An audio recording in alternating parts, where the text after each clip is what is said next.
Hey guys, welcome back. If you're new here, my name is Becca and today I have my April wrap up.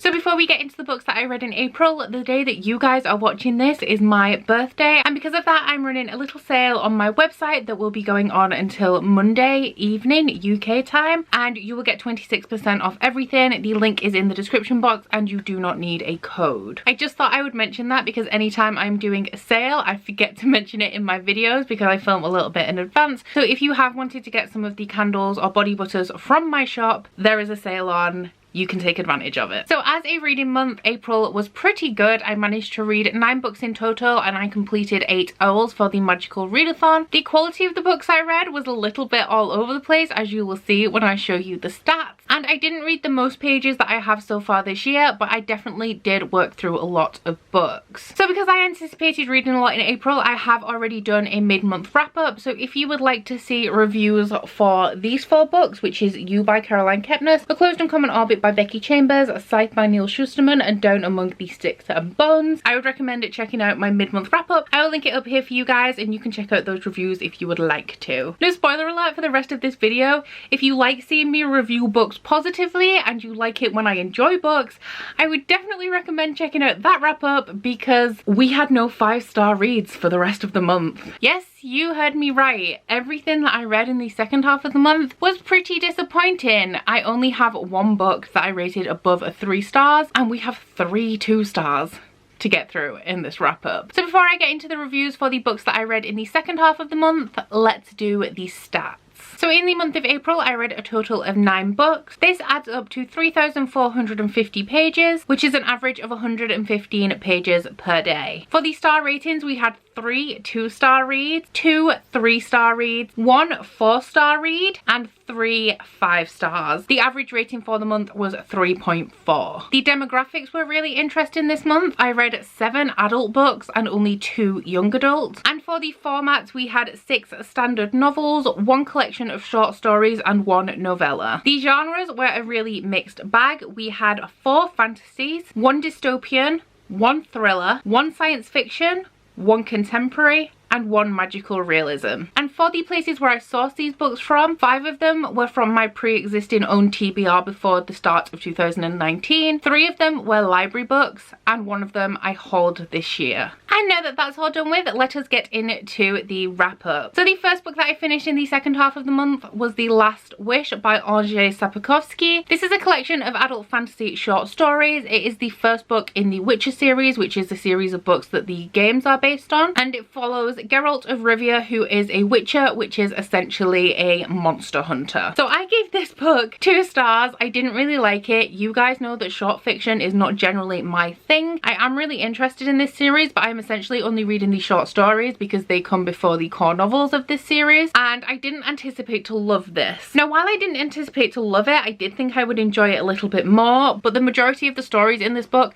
I just didn't really enjoy. There was one in particular that I really didn't like, which I just found to be very boring, and it is the one that involves Geralt going to a banquet because he has been asked there by the queen of whichever area he is in at the time, and he doesn't know why he's there, and then there's just like lots of arguing and fighting, and I just wasn't about that. There was one story in this that I particularly enjoyed, and that one was called A Grain of Truth. And then of the other stories, one of them was okay, one was kind of enjoyable, and the rest were just not great. I found that the dialogue in this felt very forced and it was very repetitive regarding the dialogue, which is something that I just generally don't appreciate, and it was a little bit tedious to read. As well as that, when you read this, it kind of seems assumed that you know a little bit about this world, which I would understand if the books were based on the game, but as the games are based on the books, that wasn't really clicking with me. An example of this is that when Geralt will encounter a monster, he will say something like, "This is a strigger," but you will never find out what a strigger is.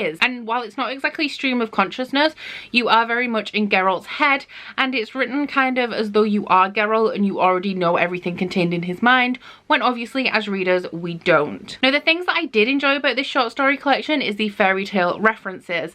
This takes a twist on the classic fairy tales that we know and love that I did appreciate, and some of the classic fairy tales that were referenced in here include Cinderella, Sleeping Beauty, and Rapunzel. And anytime a fairy tale that I knew was turned turned on its head, I really appreciated the reference. So I really liked things like that, but overall this was a bit of a miss for me. The next book that I finished was the only 4-star book of the month, and while that is a really good rating, it was disappointing considering that that book is A Clash of Kings by George R.R. Martin. This is the second book in the A Song of Ice and Fire series that Game of Thrones is based on, and I'm not really going to go into a synopsis of the plot, but as you guys probably know, this is an adult high fantasy series, very well known. You all know what it's about. So I say that this is disappointing because I gave A Game of Thrones, the first book in this series, 5 stars. I thoroughly enjoyed that introduction into this world.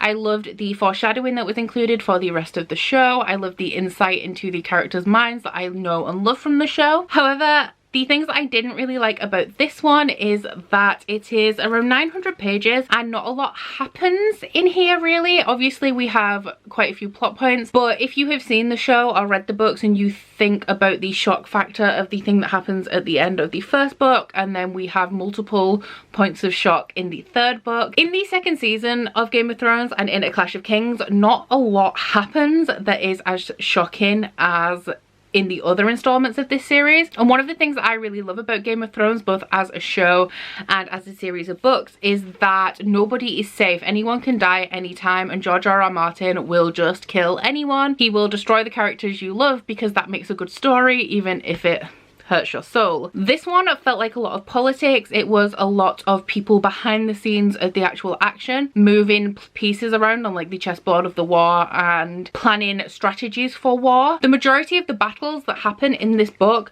are not depicted in any of the point of views. They all happen outside of those perspectives. So you will hear about things that people are doing and you will never really see it. It's all just rumor. Now I understand that that is because you are following the power players in the series overall, but as for reading this particular book, it made it kind of tedious and very hard to get through. I have started Storm of Swords already, which is the third book, and I'm already enjoying that way more, and it's just way more compelling. I can't really pinpoint what it was that I didn't like as much about this book, aside from the fact that it was very much centered on the politics, but it was definitely a lot more difficult to read than the first book and then the third book is turning out to be. So I gave this 4 stars. I still really loved it. It just wasn't as compelling as the first one. Then we had a 3-star read, which was The Sun Is Also a Star by Nicola Yoon.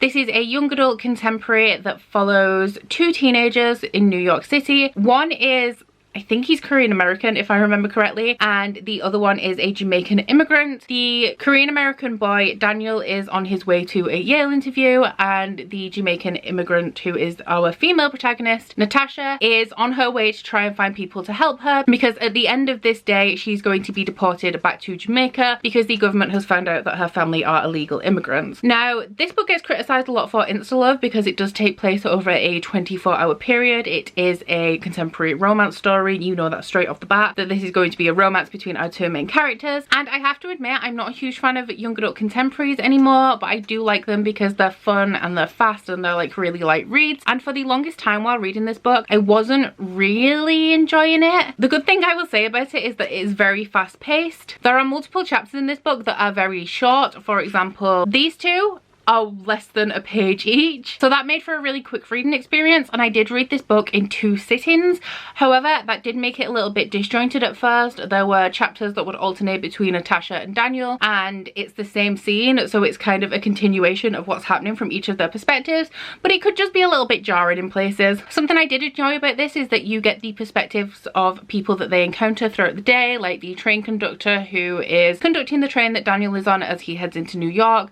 There is also the lawyers that are helping or saying that they're going to help Natasha, and the things that are going on in their lives. And I really liked that because it kind of puts into perspective that when you create a well-developed world or a well-developed book, even side characters and minor players in the story have backstories. For them to be well-rounded characters and have motivation for their actions, they have to have things going on as well, and you get a little bit of insight into this in this book. Now I was kind of feeling that this book was going to be a 2-star read, but I was going to bump it up to 3 because I do know that young adult contemporary is not really my thing anymore. But then when I got to the end, I did really start to get the feels, and I loved how this whole book wrapped up. There are a lot of themes of fate and destiny in this, which is something that I really like. I've mentioned in a video recently that things like parallel worlds worlds and alternate lives and reincarnations are things that really baffle my mind to think about, and I absolutely love reading about those kinds of things. That being said, it was very cheesy in places. The insta-love is a bit much, even though it makes sense in the nature of this 24-hour story. In some parts it seemed very instantaneous as opposed to like growing to like each other throughout the day. Some parts were just a little bit much for my taste. Okay guys, so we only have 2-star reads left now. This is really not a good month for me enjoying books. The first one was Memoirs of a Polar Bear by Yoko Tawada. This is a adult magical realism story that follows 3 polar bears that are writing their memoirs. These polar bears are all from the same family, so you follow the matriarch or the grandmother of this family, her daughter, and then her son. These polar bears are in very different situations. The first polar bear is a writer. That is her profession. She goes about the world as a human. She talks to people, she writes books, and yeah, it's like she's a human, but she's a bear. Now her daughter is a circus performer. She is classically trained in ballet, but she is struggling to find work and she is picked up by a circus, and the second part of this book is told in the perspective of the woman who is training her for her circus performance debut. The last section was my favourite, that follows the youngest of the polar bears. He's called Nut. He's like a cute little baby polar bear, and he is being raised in a zoo by humans because his mother rejected him. So I've said a million times that I don't really like magical realism, but I do really like Haruki Murakami, which is why I keep trying magical realism, because I know that there must be something about the genre that I like. I thought that I may enjoy this because it is not only magical realism, but it is also by a Japanese author. Haruki Murakami writes magical realism and is Japanese. I thought there was a chance I would enjoy it. Now the reasons that I don't really like magical realism is because you have to suspend your disbelief a lot. Now obviously I knew going into this that I would have to do that, but I have a really logic rooted brain and I struggle to process abstract concepts that don't have logic and reason and evidence supporting them. An example of this is that I don't really enjoy looking at art and at paintings because my brain cannot figure out what a painting is supposed to mean. Obviously I look at it, I see a picture, but if there is some meaning, like if it's supposed to show despair, I don't get that. So one of the problems I have with magical realism is that a lot of it is written entirely in metaphor. So the entire book is a metaphor for something, but it will never tell you what the metaphor is for. I like answers, I like results. I wouldn't mind the metaphor if it told me at the end what the whole thing was a metaphor for, but as it doesn't and I struggle with abstract concepts, magical realism is just not my favourite. Now going into this I was doing okay. Like I said, the first section follows a polar bear who is a writer. She operates like a human, and I took that as an establishment of the world and what to expect from this book. However, it breaks its own rules when you get to the second polar bear. She cannot speak to humans like her mother can. She cannot write her own memoirs. She is communicating with the woman who's training her in her dream so that she can write the memoirs for her, and that whole second story was more about the trainer than the actual bear. Something else that I didn't expect from this is that from the title and the premise I expected this to be about the life story of polar bears.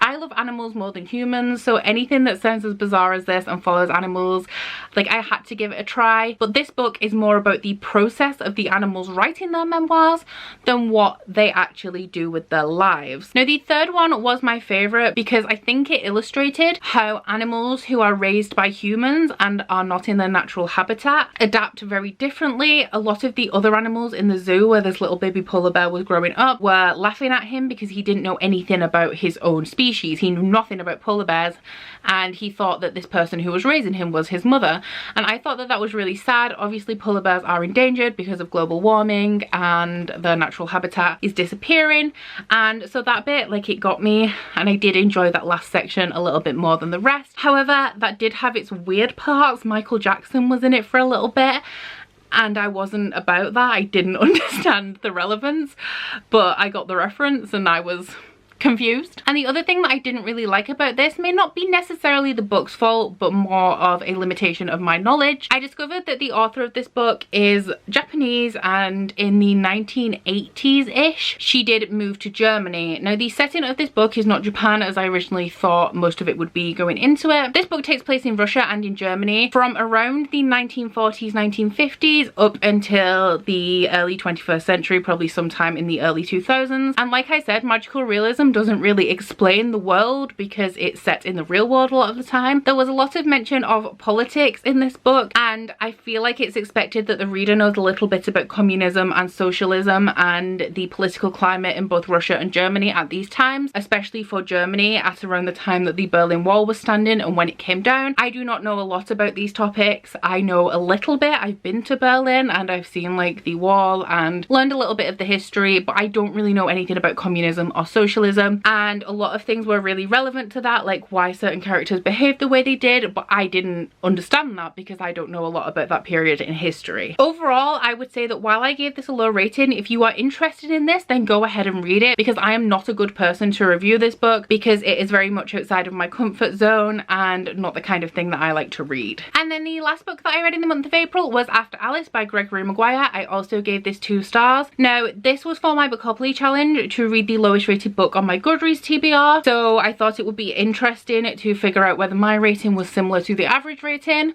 Obviously, I rated it low, so it was rightfully there at the bottom of the lowest rated books on Goodreads. Now, this is an adult fantasy, and Gregory Maguire is the author of Wicked, and he is known for writing fairy tales, but much darker and from the perspective of a side character that is not followed in the original tale. So this book follows Alice's friend Ada, who falls down the rabbit hole after her and is searching Wonderland looking for her friend. Now, that is the premise of this book, and that is what I expected. I love Alice in Wonderland, so I was really excited to discover a darker version of this world and following somebody who wasn't Alice. However, the chapters in this book alternate between Ada's perspective as she is in Wonderland and also Alice's older sister who is in the real world, with Ada's governess looking for Alice and Ada. I still don't really understand why that perspective was relevant. I don't really think that they did much interesting. Lydia was a whiny character. She was horrible. She was being really difficult for no real reason. And this book is set in 1862, so I feel like it was a good portrayal of like a middle class teenager. But still, I don't understand why her perspective was included. Now, the thing about Gregory Maguire is that I often really like the premises of his book and I don't like the execution. The same is true for this one. However, normally the reason I don't like it is because his writing is really dense. A lot of people say that Gregory Maguire likes to show off and tries to be clever, and his writing can be very overworked and overly descriptive. That was definitely present in this book, but not to the extent that I expected. Every so often there would be a chapter that described a setting or a theme or a mood, and that would be a little bit difficult to read, but the chapters that actually followed the narrative I found to be pretty compelling. Now, I was probably going to give this around 3 stars, but I had a couple of issues with the representation in this book. So what I did not know going into this is that Ada is actually disabled. I'm not sure what the medical term would be for it now because this book was set in 1862 and obviously medicine was not as advanced as it is now, but Ada has a crooked spine and because of that she wears a back brace. Now, I was really interested to follow this character.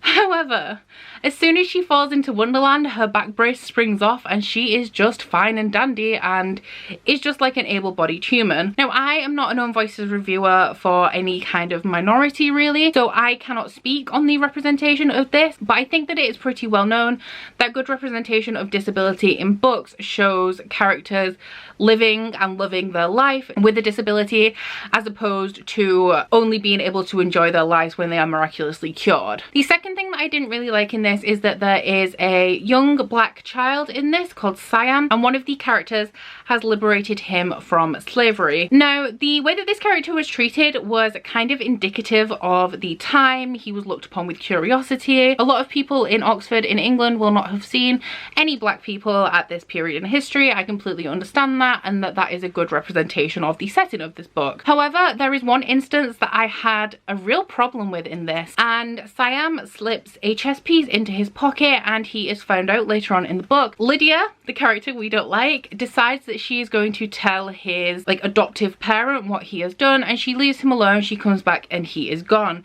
She then spends a couple of chapters really villainizing him and implying that because he is black that he must have stolen from her. She thinks that he has disappeared to steal more things or do something really disgusting or despicable, and I just really didn't appreciate that, because while I understand that black people will have faced that prejudice in the 1860s, it did not need to be included in this book. Like I said, Lydia's perspectives didn't really add anything to the story at all, so that I found to be particularly distasteful. As I said with Disability, I am not an Own Voices reviewer, so an Own Voices reviewer may see this differently. I just really did not like that. So overall, I gave this 2 stars. Aside from the problems that I had with it, storyline wise, it was okay, and I would say that if you haven't read this, you're not really missing out. Wow, I've been talking for a long time, but those are all of the books that I completed in April. May is already going really well, so I'm hoping to bring you another mid-month wrap-up. But until then, please let me know if you have read any of these books and what you thought of them. Please also don't forget to like this video if you liked it and subscribe if you want to. If you head to my description box, you'll find a link to my Goodreads, Instagram and Twitter if you'd like to follow me on any of those, as well as a link to my Bookish body butter and candle website, where there is a 26% off sale going on right now. But that is it from me today, guys.